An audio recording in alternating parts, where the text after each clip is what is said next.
kalau melihat dari chemistry-nya, Demokrat ini cocoknya kemana Bang? Di antara dua koalisi yang ada? Ke semuanya cocok, kecuali yang kemarin nggak cocok. Kalau melihat apakah ke Pak Ganjar atau Pak Prabowo, saya kira Demokrat ini memiliki rasionalitas dalam mengambil sikap dan keputusannya, dan selalu didasarkan kepada etika moral politik yang baik. Baik itu memang menjadi keputusannya Pak SBY maupun keputusannya Ketum AHY.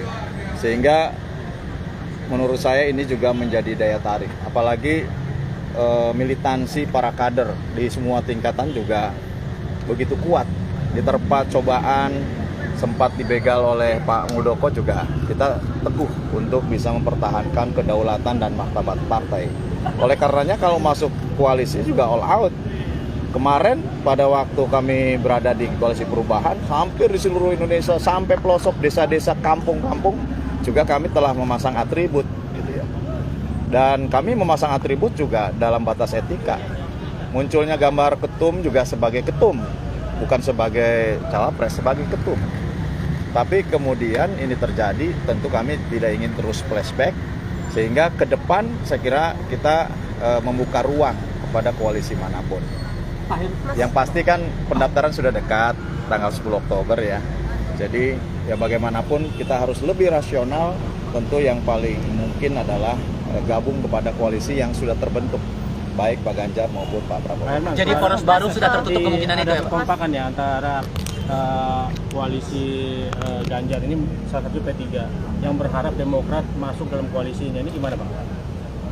Ya semuanya ada komunikasi. Saya sampaikan bahwa sampai hari ini ada komunikasi, baik dengan Pak Ganjar maupun dengan Pak Prabowo. Tetapi kan keputusannya sangat bergantung kepada pimpinan partai. Oleh karenanya keputusannya nanti kita tunggu saja. Bang, Poros baru berarti sudah tertutup ya Pak ya? poros baru tertutup berarti kemungkinan poros baru. Dalam politik serba mungkin. Dalam politik itu serba mungkin, sehingga kalaupun toh terjadi garis Tuhan ternyata menentukan ada koalisi baru, ya bisa saja terjadi. Kemungkinannya berapa? Tapi kemungkinannya menurut saya sangat kecil ya, sangat kecil dibandingkan dengan kepada dua koalisi yang sudah pasti. Pak, terkait daftarnya dimajukan dari 10 Oktober, Demokrat melihatnya seperti apa? Itu kan konsekuensi dari Perpu ya.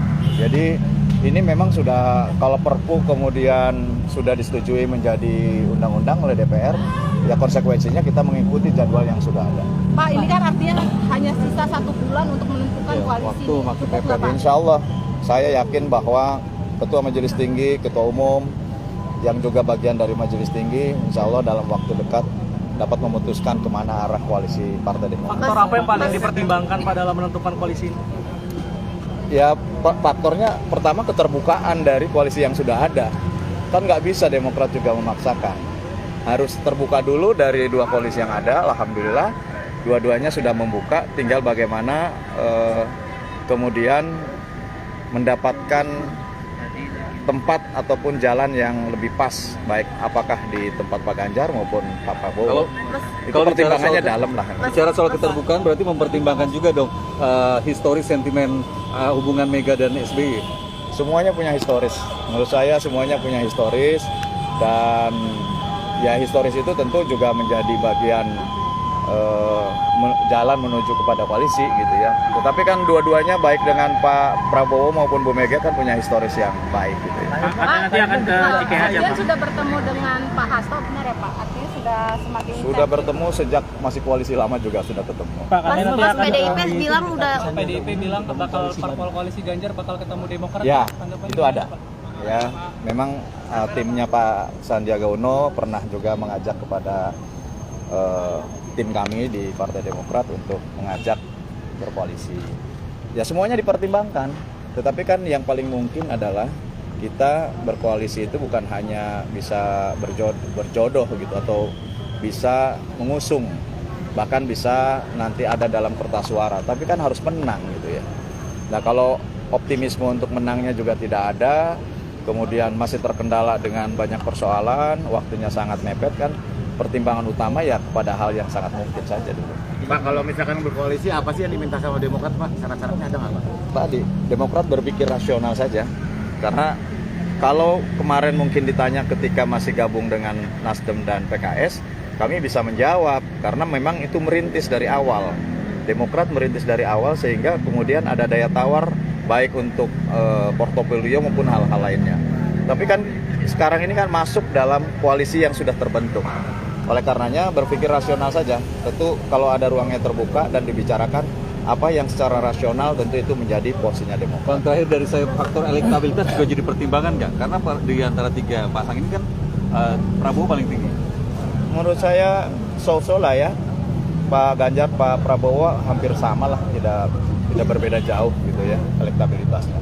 Dulu saja yang Anies elektabilitas masih rendah, kita masih punya optimisme gitu.